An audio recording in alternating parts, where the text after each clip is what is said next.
Hi everyone, Amy here with Amy Swears, and today I'm going to 3D emboss a stenciled panel. Now this gorgeous stencil is called Pretty Doily. It's an older stencil, and I did use some pixie spray on it. It's from Colorful Life Designs. I have a couple colors of ink I'm going to use from the Luxe collection of Catherine Pooler. Don't mind my inky fingers. I was having a fun day crafting a bunch of cards, so I couldn't be bothered to slow down and scrub my fingers. I was on a roll.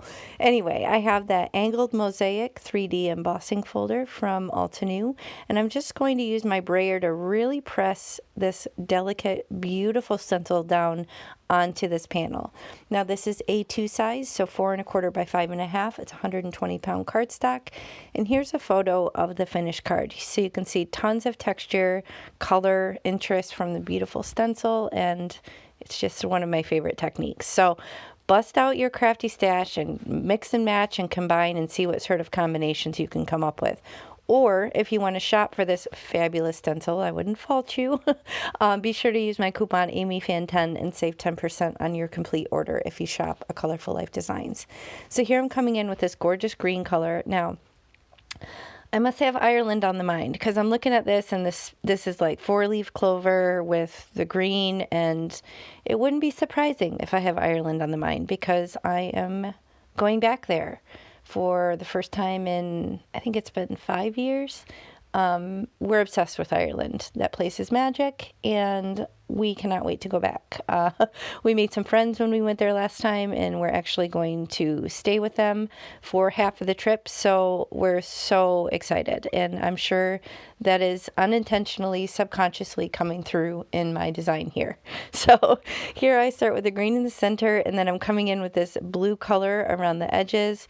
I don't really have a plan. I'm just winging it in typical fashion and seeing what happens, but I'm really pleased with how this turns out because it almost looks as if the doily itself is almost entirely green, and then the blue is like a background. So it wasn't even planned that way. It just kind of happened, and I'm really pleased with how it looks, which you'll see in a moment when I remove the stencil. So just kind of coming in heavier handed right on those corners is giving it kind of a cool vignette look, and then just lighter handed as I blend more towards the center. And then I'm just deepening that green in the center with a little bit of the blue on top, and that's Dress Blues color. So here I'm just going to wipe off my handy dandy glass mat and remove that, and wow, look at that detail. So it's a little bit bright with the white, so oftentimes you'll see I tone it down a little bit just by using some residual ink on my blending brushes and going over top of it. So you don't want to add more ink to your brush. It would be too much, and you don't want to press too hard. You just want to kind of tone it down a little bit. Now here's where the magic comes in. So I decided to spritz the back of the panel with my water just so I can really help that paper mold around and take that design. Now you could spritz it on the front, but then it's a water reactive ink in this case, so it would kind of change the design a little bit. So I was mindful just to get the water on the back of the panel, not on the front. And then I'm going to run this through off screen through my die cutting machine, and look at that. There is something about that blue with that angled mosaic. It wows me every time. So it doesn't take away from the gorgeous stenciling, but it gives that cool, interesting dimension. Now I decide to spray it anyway. This is a really cool sparkle spray. You can't really see it in the screen, but it is full tilt glitter. It is so pretty. If I were to take a flashlight to that, it would blind you. Okay, it's that glittery. It's that special. So I will link it if I can find that stuff in the video description box, but I often forget I have it, and it is magical. So it goes with my magical green Ireland inspired Lucky Clover card that I'm making. So here I'm just shopping my sentiment book, figuring out which die cut I want to smack on it to finish the card, flipping through lots of different options here. I recently kind of filled it back up, which is always fun. I often get asked if I have a system where I like keep track of what I ran out of. I'm really not that organized. That's a really good idea, and it would probably benefit me, but that's next level organized. So I'm kind of organized, but I'm kind of lazy organized. So I just gotta throw in whatever. It's not even categorized. Like at one point, I think I tried to put the birthday ones next to other birthday ones, and sometimes I do that, but it's really Yeah, it's not very organized. So it's sort of organized, but a chaotic sort of organized. And here I'm using these Pink Fresh die cuts. This is really cool because you stamp it all in one go and die cut it all out in one go. And I thought that teal looked really well with the design. So what I have here is actually a foam sheet that I use the whole die and cut out of this white adhesive back foam. And then I have it ready to go, and then I can kind of just line it up with the die cut and put some liquid glue down, and then I'll have nice even dimensions. So I don't have to mess with little fiddly bits of foam tape because it will just pop it up with even dimension all over the back of the die cut.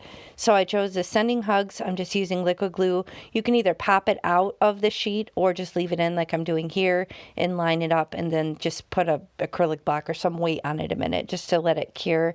And then you can just pop it out and then remove the backer, and you have basically a glorified sticker. And you could just put it right down on the front of your card.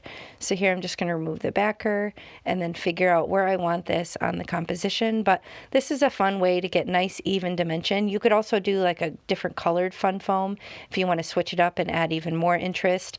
In this particular one, I just have those white sheets just ready to go right in my sentiment book, so that's convenient. But yeah, I should actually probably cut some other ones. I'm starting to run low on that, but it's a fun way just to have it ready and save time.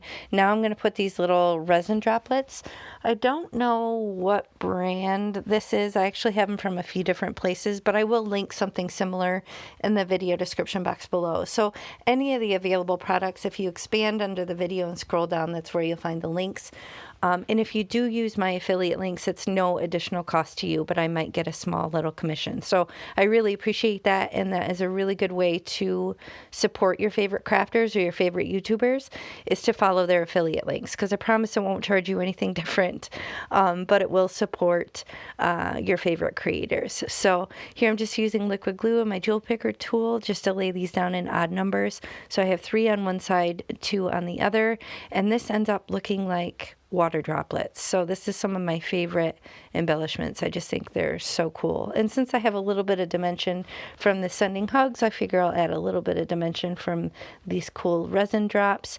But other than that, there's not really much to it. So lots of visual interest between the colors and the texture with the embossing and the popped up die cut, but really nothing complicated. So it looks like you spent a ton of time on it, but really you didn't. So I hope you enjoyed this. If you did, please hit the thumbs up and consider subscribing, and I'll check you next time. Bye.